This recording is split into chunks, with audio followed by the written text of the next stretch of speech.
It's crazy looking back how we thought this was going to be a 1, maybe 2 studio project, and we ended up going to 5 different studios just because of the needs of the time. You know, we were so young and so just ambitious. All in all, I do think the sounds that we produced in general were quite good. I'm very happy overall with the end result. Some of these ideas I've had in my brain for a very long time, maybe 15 years. It's been really good to look back through this old footage and see all the things that we created what seems like a lifetime ago. It's been really cool to pull on some of these very old ideas and then some new ideas and combine them all together to make some of the songs you hear on Beyond the Stars. It was really good to jump into my classical music nerd space and arrange all the orchestrations for the winds and brass for the Beyond Stars, and find really cool musos to come and help us out in the studio and actually bring our orchestrations to life. You start a band to create music, and we've been lucky enough to continue to be a band and to grow and to push ourselves, all because of our amazing fans and friends, family, all of the people who've supported us since day one. It's so great to look back and reflect on the time we spent collaborating and creating with so many great musicians. Being able to coordinate and meet some really cool musicians and have them play things that I've helped arrange is pretty cool. Really cool to be able to look back on all this old footage. And with all that said, I think now would be a good time to check in with our younger selves and judge them. We're so glad Beyond the Stars is finally here for everyone to enjoy.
Yeah, true. So if you've got like this big breath, and then break the side, whoop whoop whoop, like I much prefer like the vocals almost follow that glitchy thing that you're saying. If you were going to do the glitchy thing, a triplet would be. I mean, you've got more space is the advantage. Now, I do love a taka taka. Don't get me wrong, but it's a thought. I mean, if that's kind of what Morgan's hearing too. Sure. You can, if you want, put Cam's one up as well. If you want to. I was hoping to have a gaze at that one. Well, why don't we just do these three then? So we'll do that, and then that. Sounds good. Every drummer has like their own like bizarre things they go to though with beat time.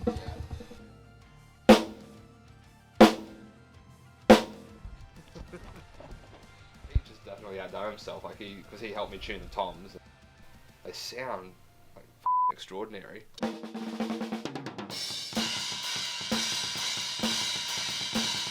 We're recording our second album here.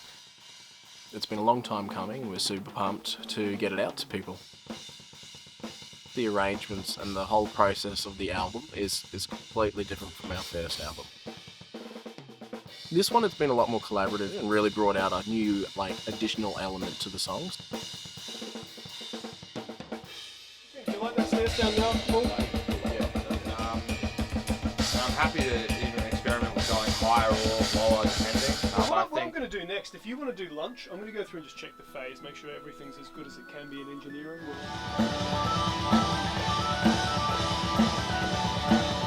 Awesome. It looks like such a...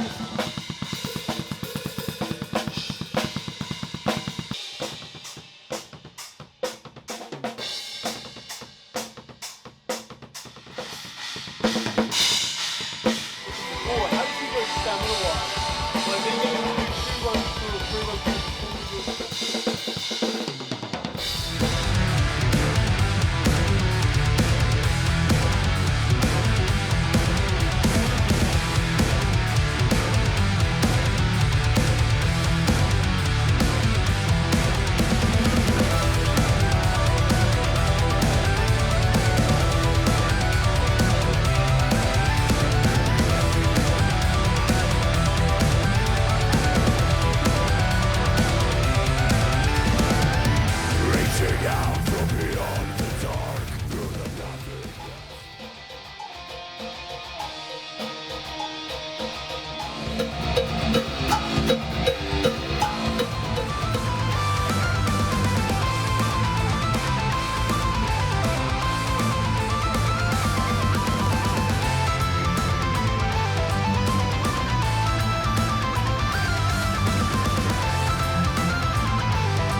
Valhalore HQ. We are recording guitars. We're on day 3 of guitars. We're up to, if you can hear that, we're up to recording the one that is currently known as the Storm. It sounds f***ing mint. I can't wait for everyone to hear this.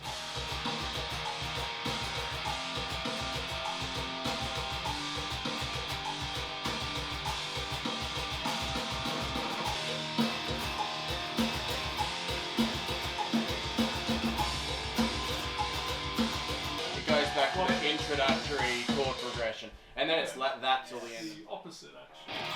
You can hear the metalcore influence. There's a lot of metalcore to it.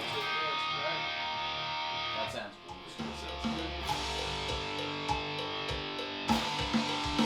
It's still the same signature sound, but more focused and more powerful. There's a lot of ideas being thrown around and expanded even during the tracking, so obviously when Anthony is writing these songs, he has a very firm vision, but being able to work with someone like Sam Vallon as a producer and having the amount of time we do for guitar tracking really lends itself to expanding the ideas. Oh, okay, because his last note goes the last note he just played goes through that time change. Oh, okay. I must be interpreting wrong. Must be here then. We'll see. We'll see if that's right. Okay, so what I'll do is I'll give you 2 bars just leading into that next section. Don't feel like you have to play anything beforehand because it's just that long held note, so no need for that at all. To write on C sharp. Yeah. Alright, so we'll see if that works. Sounds right to me. Yeah, nice. 1, 2, and bow, Beautiful.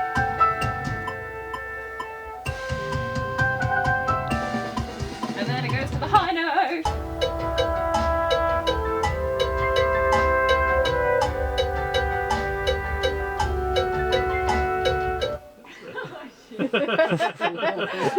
This is the hardest thing we've done all day. They do, don't they? Recording everything real was a huge priority for this album. So recording the orchestral instruments was a big highlight for this record. In particular, Sophie not only was a musician on the album, but she also stepped into the role of being a conductor and an arranger, and it was so cool to see her step up to the plate and really take control and lead some of the session musicians that we had hired and really take our music to the next level through that. Good for that too. Ooh, that's a good one actually. That note, love it. Okay, so we'll do a B, so this will be your F sharp. Yeah, and one more of those.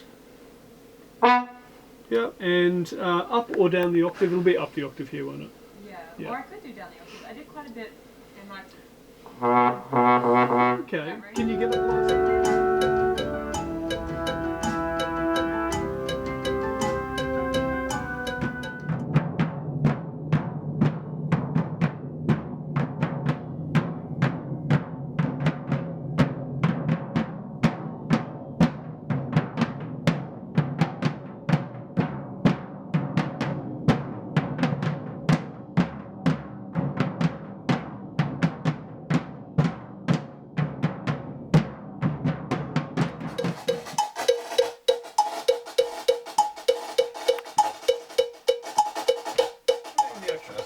Sounds epic, Cam. Sounds so good, mate. I'm just having my mind blown. This is not a world I'm used to at all. Hey, so Morgan, where does it slot in?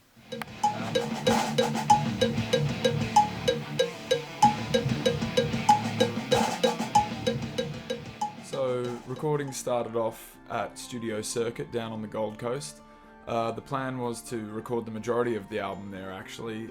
Initially we were going to do drums, orchestral percussion, brass, strings, choirs, all of those kind of aspects of the album. But by the time we'd finished recording drums and brass and returned to record the other elements, the studio had actually unfortunately had to close down due to the pandemic. So we had to think on our feet and adapt, improvise, overcome. We ended up actually creating an isolation room in one of the rooms of Valhalore HQ with mattresses and blankets, and we ended up actually getting a really, really cool isolation, wonderfully acoustic sounding room. So we ended up recording the whistles and woodwind and my vocals right here at Valhalla HQ.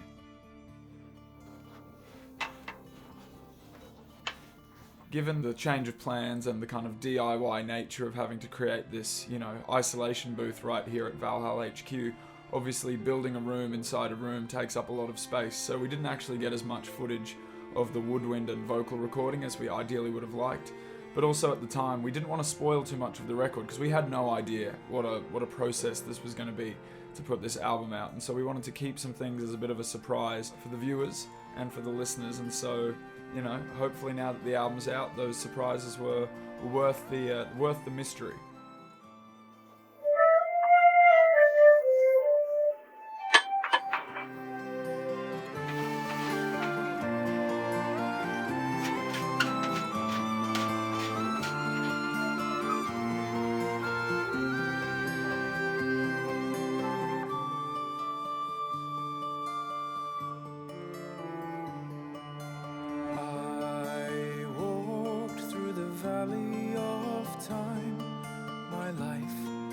Stood by my side. I hope to never leave her behind, but when I looked back, she was gone.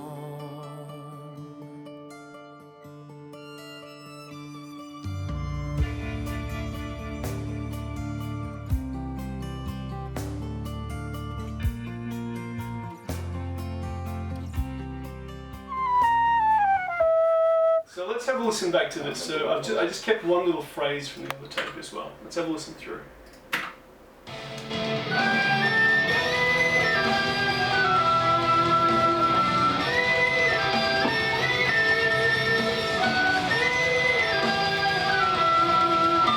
I'd love to hear how loud it is in there. Actually. It's f***ing loud, dude. All right, so let's do that fourth phrase. So the woman. I'm just gonna laugh.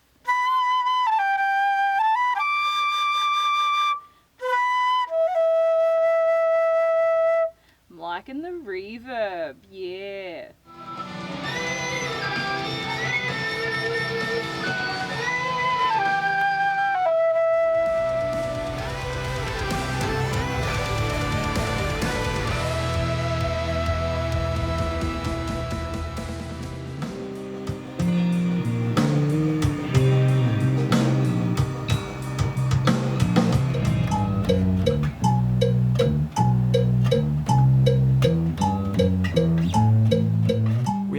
Recording the guitars and bass at Sam Vallen's home studio, as well as at Valhalore HQ, in our kind of improvised studio room that we were forced to create. Ooh, that was nice. That was very safe. Oh, and then I stayed with it. Good one. Classic.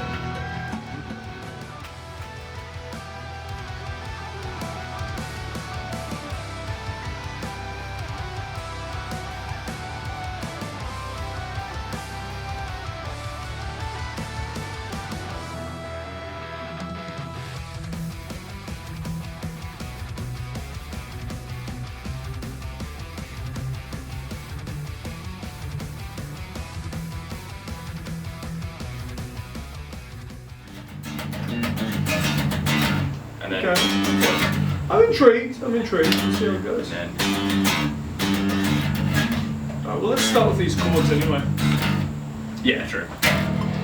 Ah, dude, that's great.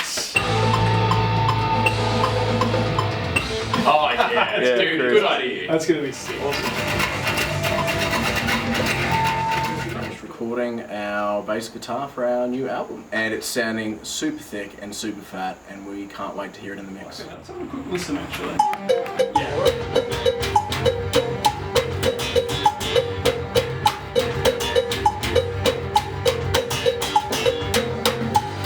Very nice.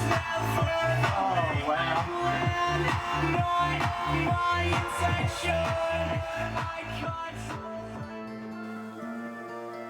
And so, fortunately, our good friend Jared Adlam at Machine Lab Studios came through for us, and so we were able to end up recording the strings and choirs and acoustic instruments, acoustic guitars, mandolin, things like that, cello, all of that at Machine Lab Studios.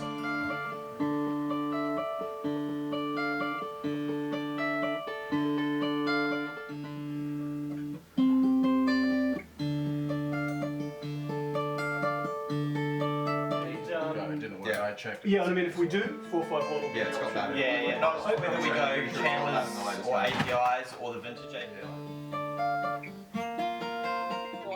Chris, perhaps the 451 on the 1176. Yeah, that's getting hit a little bit. That fine. It's not too bad though.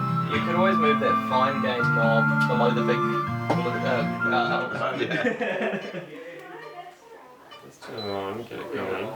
It's pretty quiet, so you can have it running. I think it was random. Yikes.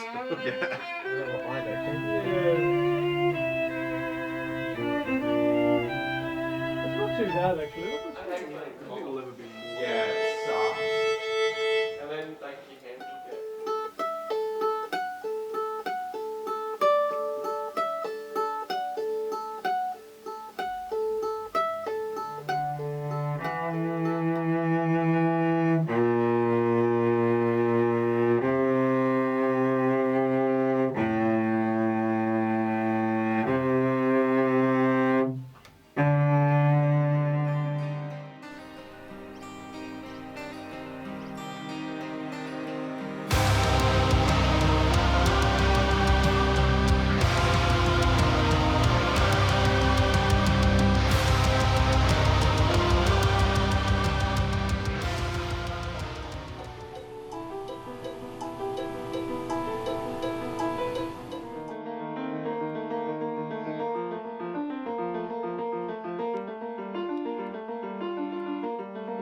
Coming into this record, we knew that the piano was going to actually be a lot more prevalent and a lot more of a feature than it had been on our first album, so we wanted to go somewhere that we knew we could really capture that beautiful grand piano sound.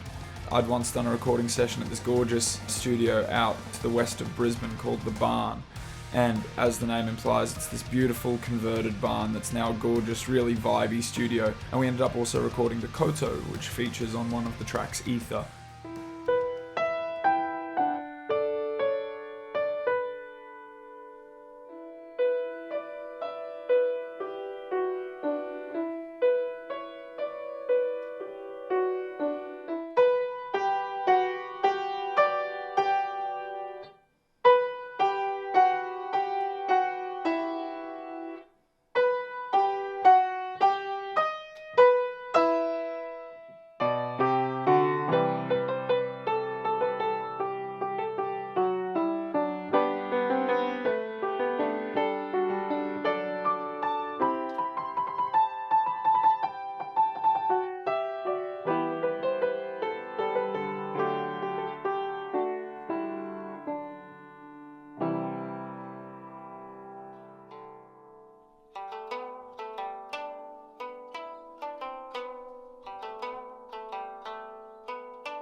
That's alright. I mean, there's always bricklaying if this falls through, so...